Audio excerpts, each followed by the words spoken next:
Bom, aqui está claro para nós que nós estamos frente a um problemaço, né? O pulmão ele é um conjunto de 500 milhões de bolhas, aproximadamente, com 0,3 milímetros de diâmetro cada uma delas, e claramente é uma estrutura instável pelo motivo da tensão superficial, né, que eu tenho ali nos meus alvéolos. Então veja aqui comigo.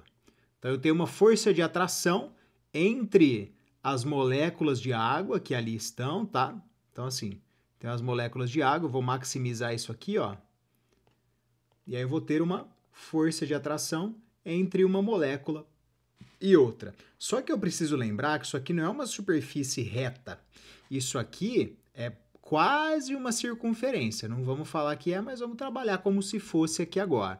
A partir do momento que é quase uma circunferência, isso aqui vai tender sempre a se fechar, tá? E essa aqui a gente chama de lei de Laplace, que nós vamos conversar lá para frente, tá? Que é pela tensão ar alvéolo, tá? Que é o que a gente chama de tensão superficial. Se fosse num rio, tava lá, belezinha, o passarinho tava ali pousando naquele rio e tal, igual a gente sempre tem naqueles exemplos de física. Só que aqui passa a ter um ponto de vista patológico, isso aqui inclusive auxilia no recolhimento elástico pulmonar, é uma das propriedades que auxilia, assim como as fibras elásticas, assim como também a elastância da parede torácica, né? E assim como os linfáticos, é uma das estruturas que vai ajudar a gente no recolhimento elástico pulmonar, só que também pode ter uma característica algo patológica ali. Por motivo da tensão superficial do líquido recobrindo os alvéolos, há forças... Deixa eu pôr um marca-texto aqui novamente. Há forças relativamente grandes que tendem a colapsá-los. Aumentar um pouquinho aqui. Que tendem a colapsá-los. Felizmente, algumas dessas células que recobrem os alvéolos secretam um material chamado de surfactante, o qual reduz drasticamente a tensão da camada superficial dos alvéolos. Como consequência, essa estabilidade alveolar é extremamente aumentada, ainda que o colapso dos pequenos espaços aéreos seja sempre um problema potencial acontecendo com frequência em situações patológicas. Então, deixa eu te contar uma história aqui, ó. Se eu tenho atração entre as moléculas de água, aqui em cima eu vou ter uma fina camada de uma substância que é a dipalmitoilfosfatidilcolina, que também é chamado de surfactante, que é produzido por uma célula, tá?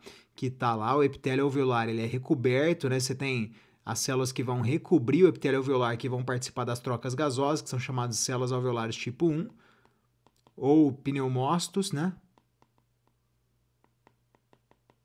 Tipo 1. E eu tenho também as células alveolares tipo 2, que recobrem cerca, no máximo, 5%, né, da superfície de todos os alvéolos, que são os pneumócitos tipo 2, que vão ter como finalidade a produção e liberação desse cara aqui, que é o surfactante, que ele vai minimizar, né, o reflexo desta força de atração entre as moléculas de água. Tá? Ele vai liberar essa substância que é a dipalmitoilfosfatidilcolina, que vai diminuir esta força de atração entre as moléculas de água e diminuir assim, né, consequentemente, a tensão superficial. Tá certo? Então, vou aproveitar e vou trazer aquelas mensagens finais sobre os vasos sanguíneos. Todo débito cardíaco proveniente das câmaras direitas entra no pulmão. Então, a gente sabe e a gente consegue se lembrar disso, né? Átrio direito, cava superior, cava inferior, depois eu tenho tricúspide, ventrículo direito e dali a artéria pulmonar direita e esquerda. Então todo débito cardíaco ele também passa pelo pulmão. O diâmetro dos capilares é cerca de 7 a 10 micrômetros. A espessura de boa parte das paredes capilares é inferior a 0,3, por isso pequenos aumentos a níveis pressóricos pulmonares, né, da pressão de oclusão da artéria pulmonar, podem ter grandes reflexos clínicos, tá?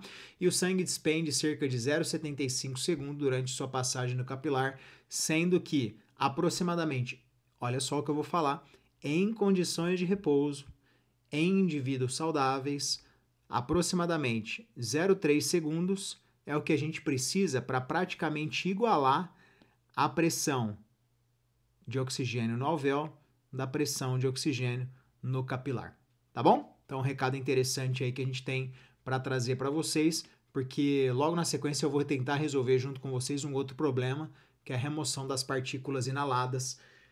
Precisa tomar cuidado com esse conceito inalado aí. tá bom?